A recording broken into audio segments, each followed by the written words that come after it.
A continuación, Quito con Marjorie.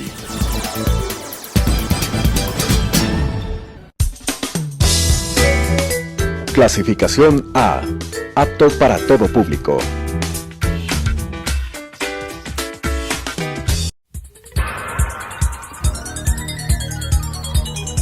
Las opiniones vertidas en este espacio por la producción y dirección del programa son de exclusiva responsabilidad de sus autores y de quienes intervienen en ellos.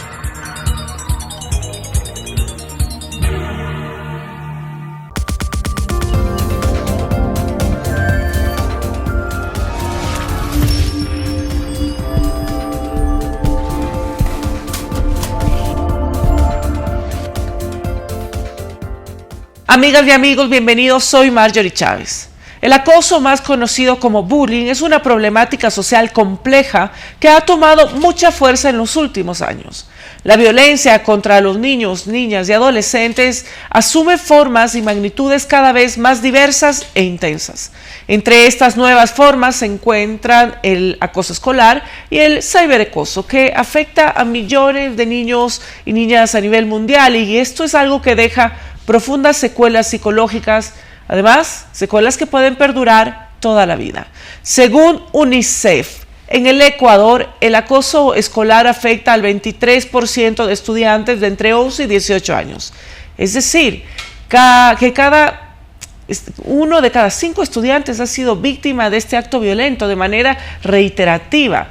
Las principales formas en orden de prevalencia son los insultos, los rumores, la sustracción de pertenencias, el ciberacoso y los golpes. Este estudio señala además que no existen diferencias significativas entre las escuelas públicas y privadas, ni diferencias entre lo rural y lo urbano. Y es que el acoso se está extendiendo en todas las formas de relación entre pares.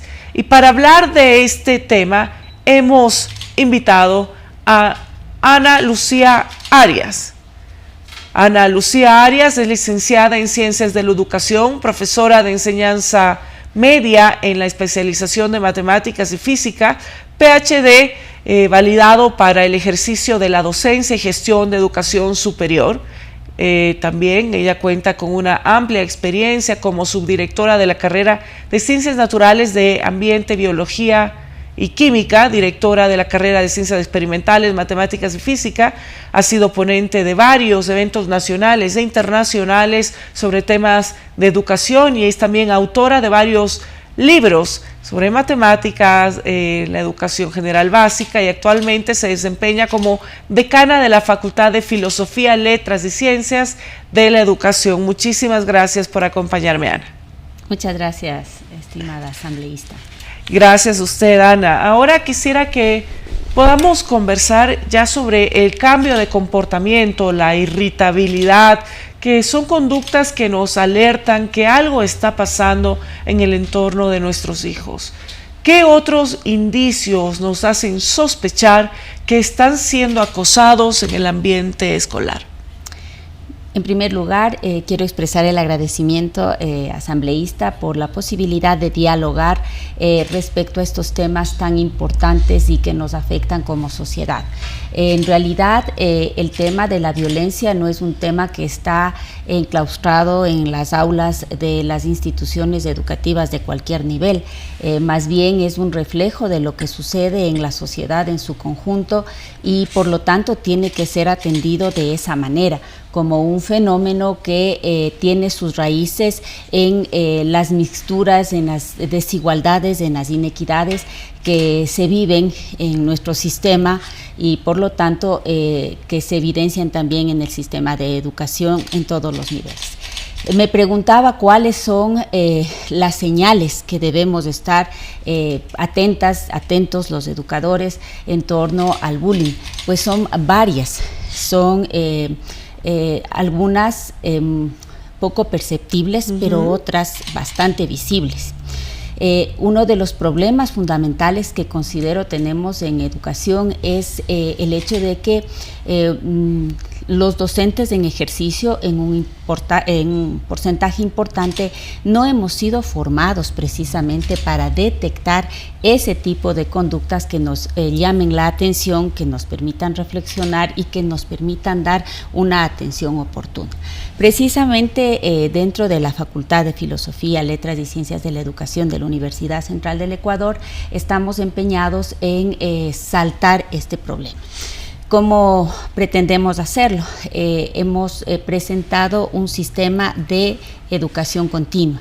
El sistema de educación continua atiende una gama grande de aristas, entre ellas temas nuevos para el educador, para la educadora, especialmente para quienes hemos tenido ya algunos años en el ejercicio profesional y que tiene que ver precisamente con detectar oportunamente, tempranamente, las señales de cualquier tipo de violencia que se esté generando en los ambientes educativos.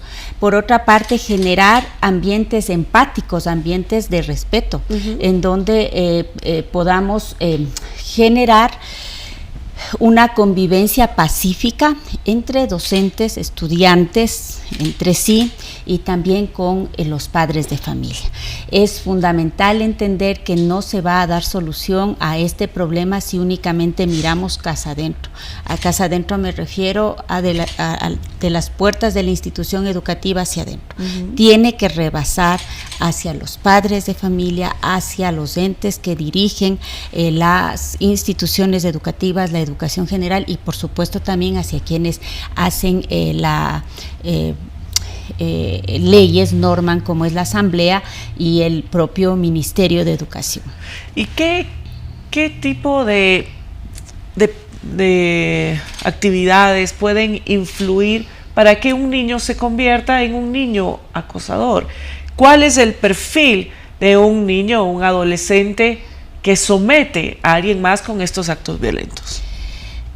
Existen diferentes raíces, pero normalmente un niño, un joven acosador es un niño, un joven que también ha sido víctima, ha sido violentado precisamente y de alguna manera expresa su frustración, sus propios traumas al ejercer este tipo de violencia hacia otros chicos. Entonces es realmente un cuadro bastante amplio, pero lo que normalmente sucede es de que el chico que ha sufrido este tipo de violencia pues expresa también en otros sus frustraciones y la violencia para claro, es decir, la violencia es escalable, ¿verdad? Y eso lo vemos en todos los entornos.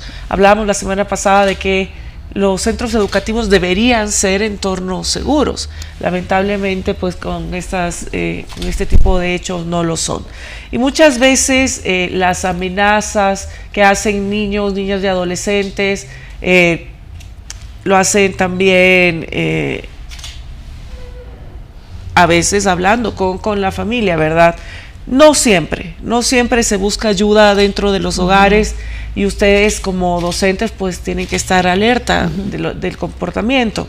Pero ¿cómo conseguimos que los adolescentes y niños nos cuenten qué está pasando? Uno esperaría que dentro del seno del hogar lo hagan, ¿verdad? Que puedan tener la confianza o diálogo con sus familiares. Pero en la práctica realmente esto también es complejo. Desde la docencia, desde su experiencia, ¿cómo se puede generar esta confianza para pues que los niños, niñas o adolescentes cuenten lo que está ocurriendo y ojalá antes de que sea tarde? Quiero argumentar y dar un dato adicional a lo que usted señalaba en torno al hecho de que las instituciones educativas en general tienen estos rasgos de violencia. Al iniciar la exposición usted señalaba algunos resultados estadísticos.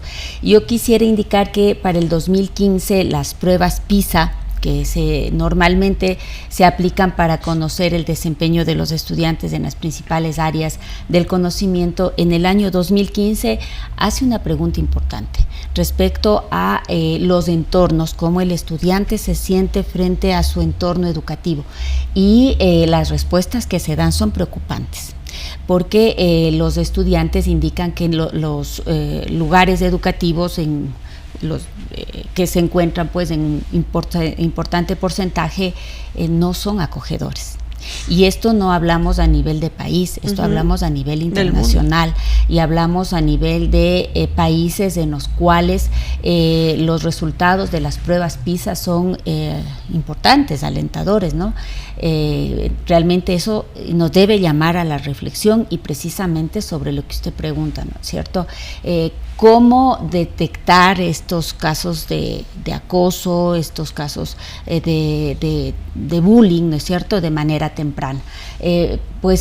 Realmente no es una tarea sencilla, requiere de que los docentes nos capacitemos en técnicas, nos capacitemos en estrategias y lo que usted preguntaba, cuáles deben ser los mecanismos para que los estudiantes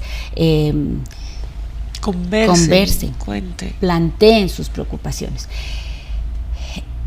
Finlandia hace todo una propuesta y uno de los elementos de esta propuesta para reducir el bullying está precisamente en este tema, en generar protocolos sencillos, en generar procesos fáciles y amigables para que el estudiante de una manera directa, de una manera empática, pueda precisamente acudir al docente o a las entidades que tienen que ver con el cuidado de los estudiantes en los colegios, los DECES, por ejemplo, para que ellos puedan ahí plantear los principales problemas que les están aquejando.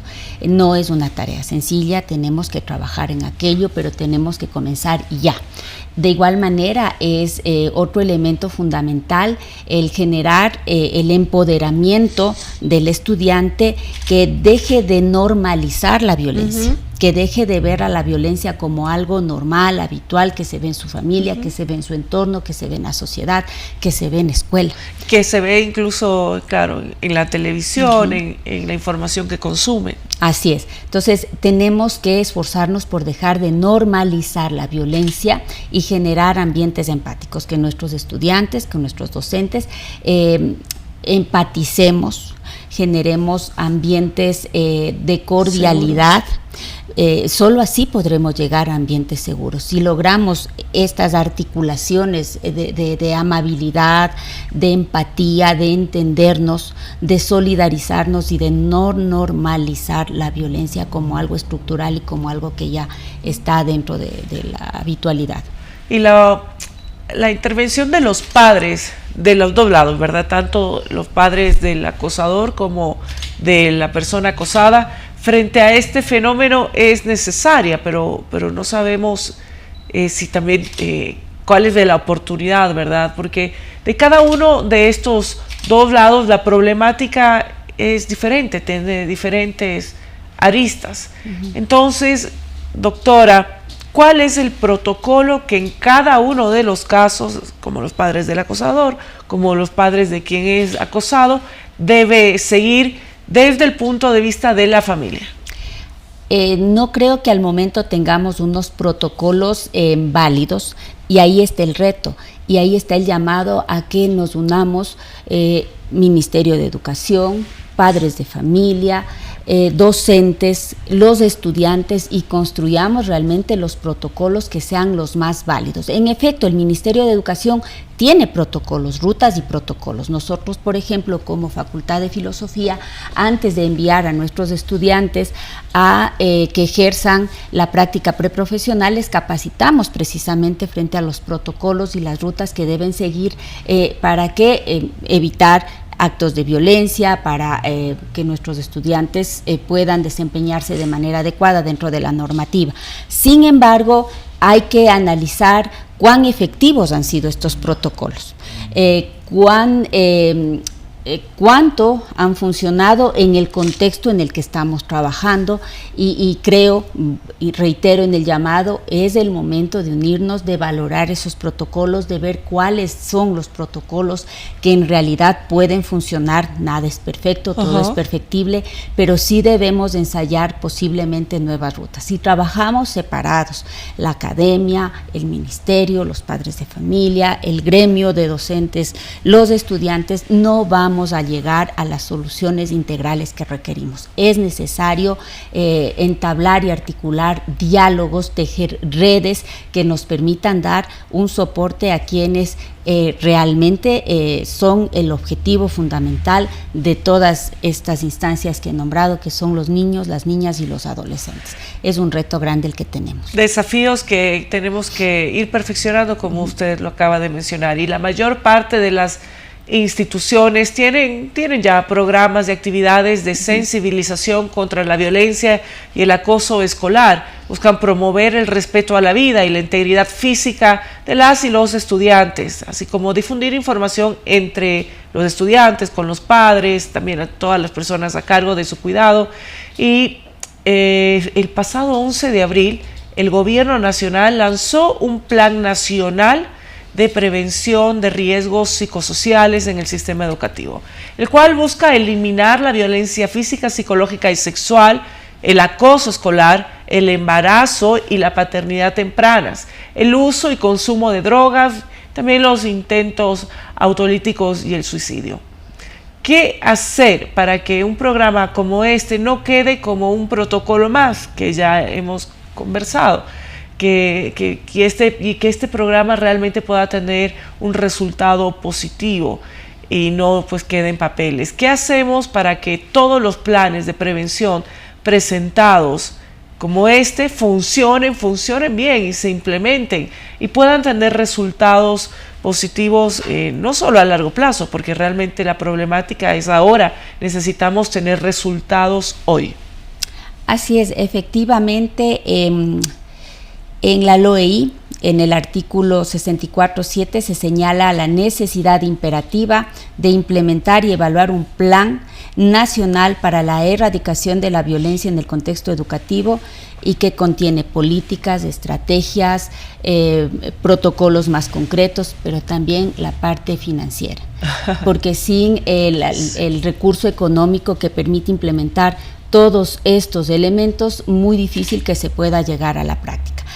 Lamentablemente un poquito que se ha dilatado este tema y más bien como que se lo va empujando hacia el 2024. Me parece que aquí el llamado es a que de manera urgente e imperativa, como decía hace un momento, podamos ponerlo en ejecución. Creo que todos tenemos que empeñar nuestros mejores conocimientos, las experticias, la voluntad para trabajar en función de los niños, las niñas y los adolescentes. ¿Cómo funciona dentro de una institución educativa? ¿Hay algún tipo de buzón para hacer denuncias? ¿Hay un momento donde los docentes logren conversar con los estudiantes? ¿Qué herramientas actualmente, independientemente de estos programas, verdad, que vienen desde la política pública y que por lo mismo tomarán pues mucho más tiempo, pero qué medidas a pequeña escala pueden irse dando para contrarrestar este fenómeno social? En los protocolos actuales, quien hace el primer aviso es el docente, ¿no es cierto? Entonces, es el docente quien indica que existe un indicio de algún tipo de problema. Esto se eleva a los DECES hacen ya un estudio más profundo y de ahí, de acuerdo a la complejidad, se puede seguir derivando a otras instancias, ¿sí? Si alguien nos está escuchando en este momento, si un niño que es acosado nos está escuchando, ¿qué le podemos decir? Porque además, doctora, hay líneas muy delgadas en este tema del bullying. ¿Cómo puede un niño identificar que no es una broma, que no es un chiste, que no es un juego y que ya pues sí tiene las herramientas de un acoso patológico, sistemático y que debe denunciarlo? Primero, decirle al niño, a la niña, que no es él o ella el culpable o la culpable de ese hecho o de lo que causa ese hecho. El niño, la niña tiene que tener una autoestima y eso tenemos que fortalecer desde casa, desde las instituciones educativas, para que se reconozca como un ser humano valioso, íntegro, con sus particularidades, con sus fortalezas y con sus debilidades, y en ese contexto él sepa que se merece respeto y que en ese contexto él debe exigir ser respetado, cuánto debe respetar también a los demás. En efecto, usted dice, hay unas líneas muy delgadas, hay unos tejidos muy sensibles y estamos en una sociedad en donde se ha normalizado tanto la violencia desde la música, los juegos, mucho hablamos de competencia, ser competitivos en todos los ámbitos, inclusive en el ámbito educativo. Y cuando hablamos de competencia estamos hablando ya también de que debemos ser mejores que el otro. Y el criterio debe ser diferente, debe ser unir todos nuestras cualidades, unir nuestras experticias en función de bienes comunes y del respeto colectivo. Pero entender que todos tenemos un punto de partida diferente, pero que todos tenemos esta capacidad positiva, de transformación positiva en cada uno de nuestros ámbitos. El no compararse, es el tolerante en nuestros entornos, y sobre todo pues también es un tema de valores a nivel de la familia, ¿verdad? Sí, en realidad vivimos una crisis no solamente económica, social, política, vivimos un tema de crisis en valores, en aspectos éticos, y eso se ve en todas las dimensiones de las estructuras sociales de nuestro país, lamentablemente. Eso, ya nos dirigimos hacia un niño que quizá está siendo acosado. ¿Qué le decimos a un niño que quizá está teniendo él prácticas de acoso frente a sus compañeros, prácticas de bullying, que eventualmente puede ni siquiera haberlo identificado, no lo ha conceptualizado, no se da cuenta y lo ve como algo normal? ¿Cuáles son las líneas delgadas también para un niño que está al otro lado?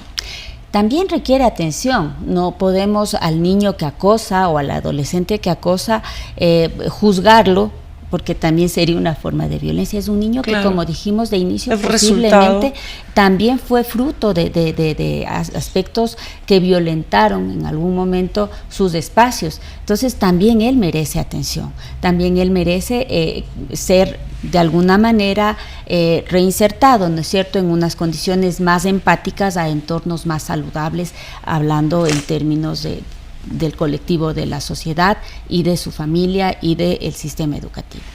Doctora, estamos ya con el tiempo corto, pero me gustaría que nos deje un mensaje final para toda la audiencia. ¿Qué le podemos decir a la sociedad en general, a nuestros niños que hoy pueden estar viendo el programa, a los padres y madres que probablemente están asustados o incluso en ese momento puede que no sepan, pero sus hijos pueden ser víctimas de esta problemática? Muchísimas gracias. Bueno, en primer lugar, creo que a nivel institucional el llamado es a unirnos, a todos y a todas y a las instituciones que tenemos que ver con la educación. Es el momento de unirnos y establecer estrategias que nos permitan mejorar las condiciones en las cuales se está desarrollando el sistema educativo. Desde la academia, desde la universidad, podemos aportar con la investigación, podemos aportar con capacitación. Los padres de familia tienen que unirse a esta jornada porque sin ellos no lograremos absolutamente ningún cambio. Tenemos que trabajar con los gremios, con los docentes, con los estudiantes y por supuesto con las autoridades. Entonces, en primer lugar, a nivel institucional, un llamado a unirnos en función de pensar en nuestros niños, niñas, adolescentes.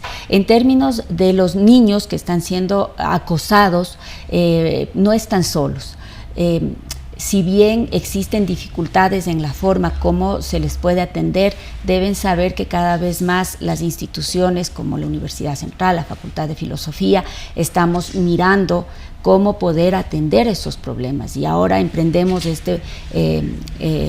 capacitación continua, un proyecto a 5 años de capacitación continua en el que abordamos temas que no han sido topados antes, como precisamente el tema de cómo detectar tempranamente, cómo atender los casos de acoso, los casos de bullying, y también el tema de cómo generar ambientes empáticos, ambientes solidarios en las instituciones educativas.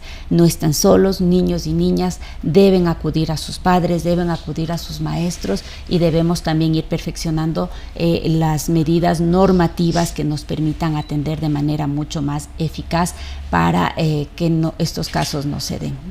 Muchas gracias, doctora. Amigas, amigos, espero que este programa haya sido de su interés. El bullying es un fenómeno que ha existido pues muchos años, desde la antigüedad, y lamentablemente no ha recibido una atención oportuna o mediática eficiente. Estamos ante un acto de maltrato y acoso continuo que puede llegar a tener efectos devastadores en quienes lo padecen, tanto a nivel físico como psicológico, llevándole lamentablemente muchas veces a tomar decisiones como el suicidio. El bullying es un problema que actualmente va en aumento en nuestro país. Incluso es probable que en nuestros entornos cercanos alguien lo esté viviendo en este momento y no nos hayamos dado cuenta. Lo más difícil de esta realidad es justamente encontrar la manera de ayudar a las víctimas que están siendo afectadas o han sido afectadas, y convencerlas de que deje el miedo a un lado. Realmente tenemos que conversar con nuestros jóvenes y decirles que el que usa la fuerza para amedrentarlos realmente no merece ser una persona valiente, ¿verdad? Nadie es más que nadie, todos tenemos diferentes fortalezas en nuestras habilidades y en nuestra vida, y la fuerza no se mide por actos violentos, sino por la contundencia y claridad de nuestras decisiones, que tienen que estar siempre enfocadas a ser usadas en favor del valor en nuestros entornos. Nadie te puede hacer sentir inferior sin tu consentimiento. Esta es una frase de Eleanor Roosevelt, que fue escritora, activista política estadounidense, y creo que es muy válida poder usarla en este momento. Gracias, amigos, espero que nos veamos la próxima semana. Yo soy Marjorie Chávez.